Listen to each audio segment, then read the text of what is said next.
खबर शामिल करते हैं कराची से ब्यूरो चीफ मियां जैन की रिपोर्ट के मुताबिक कराची के इलाके north Nazimabad Hyderi block G में बिस्मिल्लाह रेजिडेंसी के करीब वाक़ एक फ्लैट में गैस सिलेंडर धमाके का वाक़या पेश आया, जिसके नतीजे में एक खातून एक कमसिन बच्ची जख्मी हो गई हैं।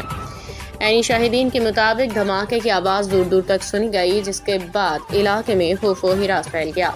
इत्तला मिलते ही पुलिस और रेस्क्यू टीमें फौरी तौर पर मौके पर पहुंच गई, इमदादी कार्रवाई शुरू कर दी। रेस्क्यू ज़राए के मुताबिक जख्मी होने वालों की शनाख्त 27 साल फातिमा 5 साल अनसिया के नाम से हुई है। दोनों को फौरी तौर पर रेस्क्यू एम्बुलेंस के जरिए बाजी शहीद अस्पताल मुंतकिल कर दिया गया, जहां उन्हें तिबी इमदाद दी जा रही है। पुलिस का कहना है कि वाक़े की वजूहात जानने के लिए तहकीकात शुरू कर दी गई हैं। शवाहिद इकट्ठी किए जा रही हैं। मज़ीद तफसीलात सामने आने पर आगाह किया जाएगा।